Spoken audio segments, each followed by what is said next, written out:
السلام علیکم دوستو، کیسے ہو؟ امید ہے کہ آپ تمام حضرات خیریت سے ہوں گے۔ دوستو، حضرت جی مولانا الیاس رحمۃ اللہ علیہ اور میواتیوں کی رلا دینے والی کارگزاری، سبھی حضرات غور فرمائیں۔ چلیے شروع کرتے ہیں یہ ویڈیو۔ اللہ جزائے خیر دے۔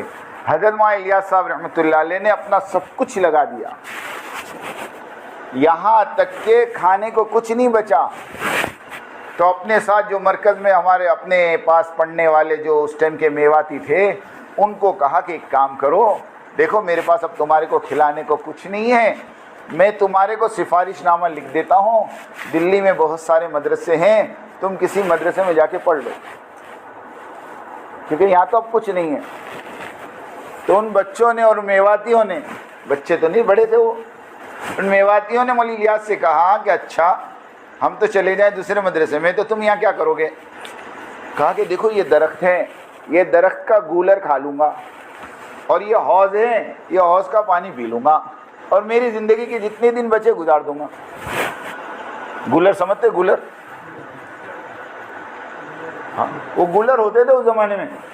ایک بہت بڑے عالم وہ رمضان میں نظام الدین پہنچے، سوچے کہ یہاں تو افطاری کا دسترخوان بڑا بہترین ہوگا، رات کا کھانا بھی بڑا بہترین ہوگا، مرکز ہے پوری دنیا کا، تو دسترخوان پہ بیٹھے افطاری میں، تو گولر کہا ٹھیک ہے ابھی گولر سے افطاری کر لیتے ہیں، عشاء کے بعد تو کھانا ملے گا ہی۔ عشاء کے بعد بھی دسترخوان بچھا، وہی گولر، سحری میں وہی گولر، جب میں پڑ گئے۔ پوچھا مولی الیاس سے، تو مولی الیاس نے کہا ہماری تو سحری بھی گولر، افطاری بھی گولر۔ ہمارے مولانا محبوب صاحب کہتے ہیں 1981 میں جب حیدرآباد میں اجتماع تھا تو حضرت جی مولانا انعام الحسن صاحب رحمۃ اللہ علیہ کے لیے پنڈال میں کولر لگایا گیا، تو مولانا انعام صاحب کہتے تھے کام گولر سے کولر تک پہنچ گیا۔ کیا کہتے تھے؟ کام کہاں سے کام پہنچ گیا؟ گولر سے کولر۔ یہ جملے تھے مولانا انعام صاحب کے۔ تو وہ بچے میواتی جو پڑھتے تھے مولانا کے ساتھ رہتے تھے، انہوں نے کہا کہ حضرت جب آپ گولر کھا کر اور پانی پی کر گزارا کر سکتے تو ہم بھی آپ کے ساتھ گولر کھائیں گے، پانی پئیں گے۔ جب کھانے کے زمانے میں آپ کو نہیں چھوڑا تو فاقے کے زمانے میں آپ کو کیسے چھوڑے؟ یہ اس گھر کا حال بتا رہا ہوں، کچھ بھی نہیں کھانے کو، بیوی بھوکی ہے، بچے بھوکے ہیں۔ مولوی یوسف صاحب اکیلے ہی تو تھے، مولوی یوسف صاحب اکیلے ہی تو تھے۔ ایک مرتبہ کا واقعہ ہے، اس کے بعد سے نظام الدین فاقہ نہیں آیا، میں وہ واقعہ سنا دوں خالی آپ کو۔ ایک مرتبہ کا واقعہ ہے کہ جماعت کھانا کھائی، ان کو کیا تکلیف ہوگی، جماعت کھانا کھائی، جماعت کھانا کھائی، پلیٹ میں تھوڑا کھانا بچ گیا، تو مولانا الیاس صاحب رحمۃ اللہ علیہ نے سائیڈ میں سے پلیٹ کو صاف کیا، کھانے کو بیچ میں کیا، اور ایک پردہ ہوا کرتا تھا گھر میں اور مسجد کے بیچ میں، وہ پلیٹ اٹھا کر پردے کے پیچھے دی اور اپنی بیوی سے کہا کہ یہ کھانا تھوڑا سا بچا ہے، تم اور یوسف کھا لو۔ اب وہ پلیٹ اندر گئی، دسترخوان بچھا، پلیٹ رکھی، مولوی یوسف صاحب نے اور ان کی امی نے ہاتھ دھویا، اور جیسے دسترخوان پر بیٹھ کر پہلا نوالا ابھی اٹھایا بھی نہیں تھا، اتنے میں پردے کے پیچھے سے آواز آئی، ارے ایک اور جماعت آ گئی، وہ کھانا واپس کر دو۔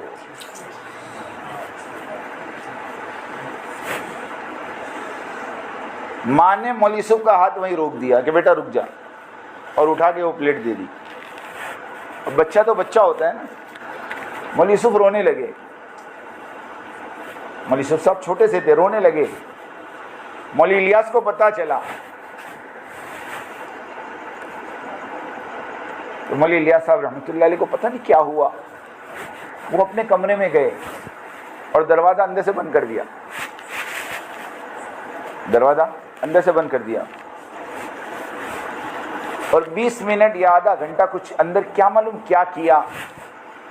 اس کے بعد دروازہ کھول کے جب باہر آئے تو اپنی بیوی سے اور بیٹے یوسف سے اور اپنے ساتھیوں سے کہا کہ آج کے بعد اس چار دیواری میں قیامت تک فاقہ نہیں آئے گا. میں نے اپنے رب کو منوا لیا. یہ وہ ہستیاں ہیں، یہ وہ ہستیاں ہیں. جب مولانا الیاس صاحب رحمۃ اللہ علیہ کے زمانے میں فاقے شروع ہو گئے نا نظام الدین میں، تو دلی والوں کو پتہ چلا، تو دلی والے دوڑے ہوئے آئے اور آ کر کہا حضرت یہ ہماری ساری پراپرٹی کے کاغذات ہم آپ کو دیتے ہیں، اس کو بیچ کر اس کا پیسہ مرکز کے اوپر لگا دو.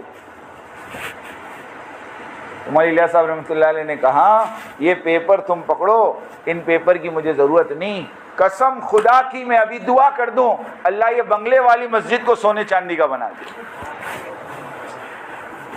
تم کیا سمجھتے ہو؟ تم کیا سمجھتے ہو میرے اللہ کو؟ کیا میرا اللہ ان ٹکڑوں کا محتاج ہے؟ یہ استغنا تھا، یہ ہاں یہ استغنا تھا.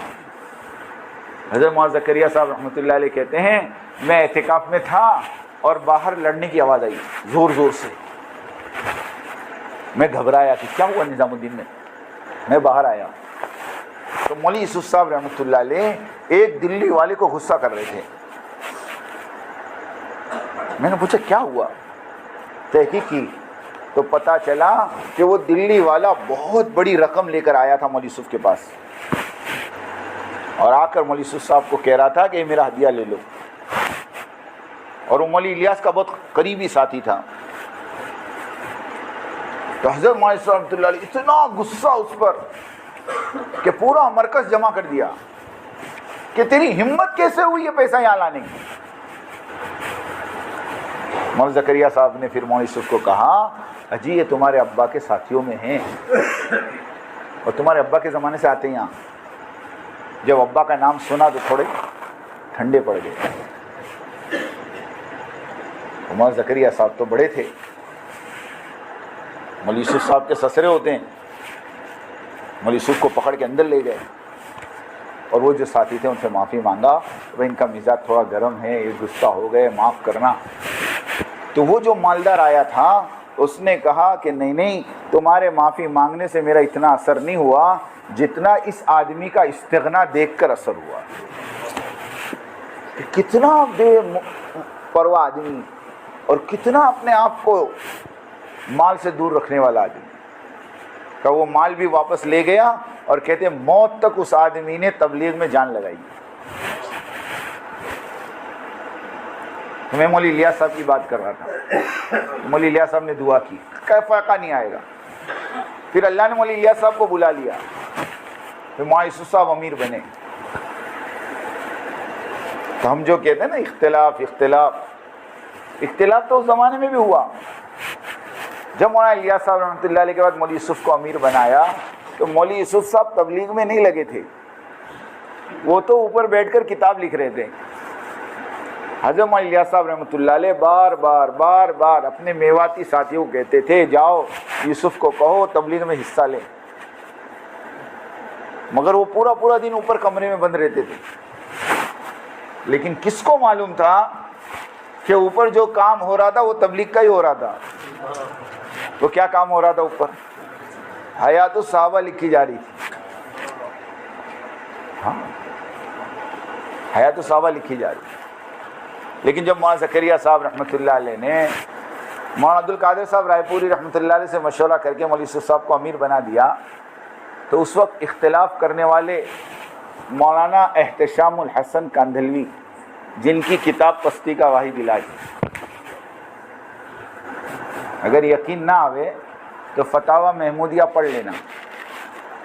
مولانا احتشام صاحب نے مفتی محمود الحسن صاحب کو مولانا یوسف کی شکایتوں بھرا خط لکھا تھا کہ اجی ایک 28 سال کا آدمی امیر بن گیا اور کبھی تبلیغ میں اس کے 4 مہینے نہیں لگے. لوگ ابھی کہتے ہیں نا، وہ اس ٹائم بھی سوال ہوئے تھے. سمجھ میں آئی بات؟ مجھے بتاؤ مولانا الیاس کے 4 مہینے کون سے صوبے میں لگے؟ ہاں بتا سکتا کوئی؟ ارے جس آدمی کی زندگی لگی ہو اس کا تم 4 مہینے کا پوچھو. ہاں عجیب بات ہے. تو مولانا احتشام صاحب مرکز چھوڑ کے چلے گئے. مولانا انعام صاحب کے بارے میں ملتا ہے مولانا انعام صاحب خود 1.5 سال کے لیے مرکز چھوڑ کے چلے گئے.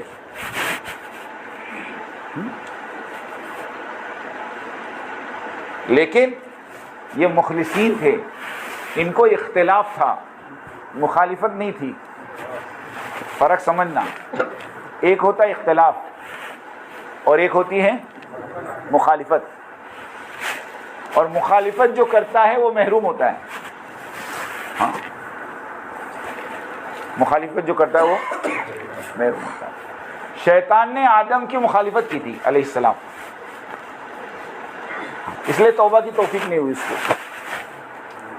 اختلاف نہیں تھا اس کو مخالفت کی کہ میں 6 لاکھ برس اللہ کی عبادت کی, میں اتنا بڑا عابد, اور مجھے چھوڑ کے اللہ یوں کہے انی جاعل فی الارض خلیفہ, کہ زمین کا خلیفہ میں انسانوں کو بناؤں. یہ ہے کون میرے سامنے کا بچہ ابھی پیدا ہوا, ابھی پتلا بنا. میں 6 لاکھ برس سے آسمان میں ہوں, میں آگ سے بنا, یہ مٹی سے بنا. جیسے ابھی لوگ کہتے ہیں نا ہماری گود میں کھیلا ہے, تو گود میں کھیلا ہوا بڑا نہیں ہو سکتا. نہیں, سوچنے کی بات ہے نا, ارے سوچنے کی بات ہے. ایک مدرسے کے محتمم صاحب نے مجھے بلایا, سننا, جب اختلاف شروع ہوا مجھے کہا حافظ صاحب ایک بات بتاؤ. میں کہا بولو. کیا مسئلہ ہے؟ انہوں نے ایک دم انجان بن کے پوچھا, جانتے تو سب ہے لیکن وہ مجھے دیکھنا چاہتے تھے کہ کیا جواب دیتا ہے, کہ کیا مسئلہ ہے یہ. میں نے کہا کچھ بھی نہیں. تو کیا بات کرتے رہے, اتنا مسئلہ پوری دنیا میں چل رہا, تم کہتے کچھ نہیں. میں کہا حضرت ایک بات بولوں. بولے ہاں. میں کہا مسئلہ صرف یہ ہے کہ قاری طیب صاحب رحمۃ اللہ علیہ کا جب دیوبند میں انتقال ہوا تو ان کے بیٹے کو دارالعلوم دیوبند میں اہتمام کے لیے بلایا. تو وہ مدرسہ چلاتے تھے حیدرآباد میں, مولانا قاسم نانوتی کے لڑکے. تو انہوں نے کہا کہ چونکہ میں میرا مدرسہ چلا رہا ہوں, یہ مدرسہ چھوڑ نہیں سکتا, البتہ میرا لڑکا ابھی فارغ ہوا ہے, 2 سال ہوئے ہیں, نام طیب ہے, اگر تم کہو تو میں مولوی طیب کو بھیجوں. اب جو دیوبند میں تھے انہوں نے آپس میں مشورہ کیا کہ چلو قاری مولانا قاسم نانوتی کا بیٹا نہیں تو پوتا صحیح ہے, تو نسبت اسی کی, کہ ٹھیک ہے بھیجو. اب جب وہ قاری طیب صاحب حیدرآباد سے نکل کر دیوبند پہنچے تو ان کی عمر کتنی تھی معلوم ہے؟ 25 سال. کتنی تھی؟ 55 سال یہ محتمم رہے. کتنے سال؟ جب دیوبند سے 1982 کی 12 جنوری کی رات کو ان کو گھسیٹ کر نکالا گیا, اس وقت ان کی عمر 80 سال کی تھی. تو 25 سال ملتا ہے. 25 سال کی عمر میں نے مولانا کو کہا کہ قاری طیب صاحب محتمم بن گئے دیوبند کے, تو دیوبند کے جو اکابرین تھے, جو بڑے بڑے اساتذہ تھے, اس میں 2 کا نام تو میں ابھی نام بتا دوں آپ کو, علامہ انور شاہ کشمیری رحمۃ اللہ علیہ اور مولانا شبیر عثمانی رحمۃ اللہ علیہ. یہ دونوں دیوبند چھوڑ کر ڈابیل گجرات کے مدرسے میں پڑھانے آ گئے. کیوں؟ کہ یہ بچہ محتمم بن گیا, اب ہم یہاں نہیں رہ سکتے. میں نے کہا وہ 25 سال کا محتمم بنے یا 28 سال کے امیر بنے, فرق اتنا ہے. لیکن سامنے والی پارٹی میں فرق اتنا ہے کہ انور شاہ کشمیری رحمۃ اللہ علیہ اور شبیر عثمانی دارالعلوم دیوبند چھوڑ کر ڈابیل جامعہ میں آ کر مدرس بن گئے. انہوں نے دیوبند کے سامنے مدرسہ کھڑا, یہ شرافت تھی ان کی. تو جب ان کی شرافت تھی تو ان کا کیا تھا وہ آپ سوچ لو.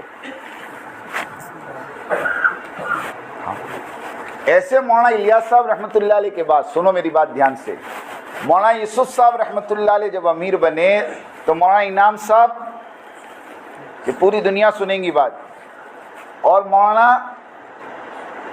احتشام الحسن صاحب کندلوی, دونوں چھوڑ کے چلے گئے. لیکن مولانا یوسف صاحب رحمۃ اللہ علیہ نے سمجھا بجھا کر 1.5 سال کے اندر ان دونوں کو واپس لے کر آ گئے. میں نے پہلے ہی کہا انہوں نے اختلاف کیا تھا اس لیے واپسی آسان تھی، مخالف لوگوں کی واپسی مشکل ہوتی۔ پھر زمانہ چلا مولانا یوسف صاحب کا، لیکن دشمنیاں پیدا ہو گئی مولانا یوسف صاحب سے، آ تو گئے لیکن دل میں بیچ پڑ گیا، بیچ پڑ گیا۔ اور پھر 1965 2 اپریل بلال پارک مسجد لاہور، حضرت مولانا یوسف صاحب رحمۃ اللہ علیہ نے فجر کے بعد کا بیان کیا، اور بیان سے پہلے یا بیان کے بعد ایک ناشتہ ہوا تھا۔ اب وہ ناشتے میں کیا تھا اللہ جانے، ورنہ 48 سال کی عمر میں آدمی اتنا جلدی نہیں جاتا جو پوری دنیا میں سفر کر رہا ہو۔ شکوک شبہات ہیں، کیونکہ جیسے مولانا یوسف صاحب کا انتقال ہوا فوراً پڑوس والوں نے دفن کی تیاری کر لی، قبر کھود دی کہ ان کو یہیں دفن کر دو، یہ باہر بات نہیں جانی چاہیے۔ وہ تو اللہ جزائے خیر دے مولانا زکریا صاحب کو، انہوں نے ضد کر کے مولانا یوسف صاحب رحمۃ اللہ علیہ کی لاش کو انڈیا بلوایا کہ نہیں یہ تو نظام الدین دفن ہوں گے، ورنہ کیا چکر تھا وہ اللہ جانے، لیکن بیج وہیں پڑ گیا تھا۔